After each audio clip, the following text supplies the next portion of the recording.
अस्सलाम वालेकुम नाजरीन, ये आप देख रहे हैं, ये मैं तलवार पोस्ट पे इस वक्त मौजूद हूँ।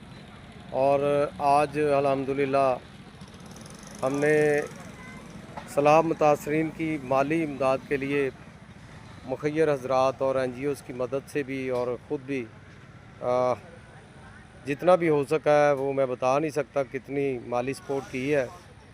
मुख्तलिफ़ लोगों में हमने नकद रकम और लंगर तकसीम किया है। तो इस वक्त हम मौजूद हैं तलवार पोस्ट पर।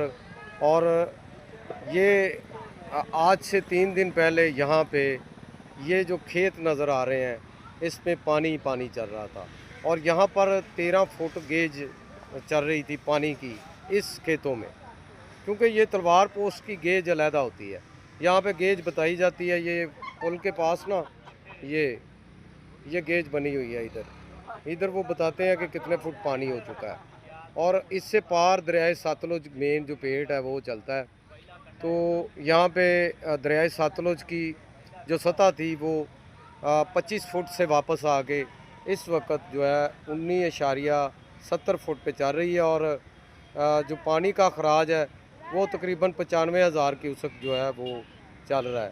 तो पानी अब जो है वो पेट में जा चुका है, अब दरिया के अंदर चल रहा है डाउन स्ट्रीम पे।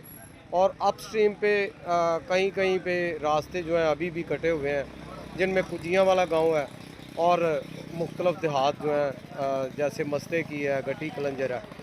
तो यहाँ पे सैलाब तो तकरीबन जो है वो ख़तरा टल गया उसका, मगर सलामती मुतासरीन के जो मसाइल हैं वो अभी बाकी हैं।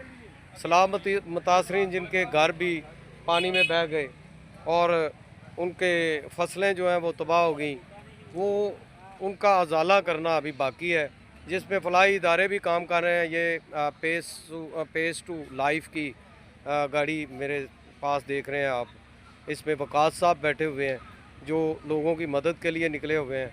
ये कुदूस साहब नज़र आ रहे हैं वीडियो में। तो इसी तरह ये सारे दोस्त जो हैं ये सलाम मुतासरीन की मदद के लिए आए हुए हैं। बंदा नजीज़ भी इसमें शामिल है। हम इंशाल्लाह मुश्किल की इस घड़ी में, मुसीबत की इस घड़ी में सलाम मुतासरीन को तनहा नहीं छोड़ेंगे। जो भी हम कर सके करेंगे, लेकिन उसके साथ साथ हम जो भी दिखाएंगे, अगर माली सपोर्ट करते हुए दिखाएंगे या कोई लंगर तकसीम करते हुए दिखाएंगे, तो उसमें हमारा मकसद हरगिज़ ये नहीं है कि अपनी शोहरत करना। हमारा मकसद ये है कि दूसरे लोग भी बढ़ चढ़ के हिस्सा डालें। शायद कि तेरे दिल में उतर जाए मेरी बात, और शायद कि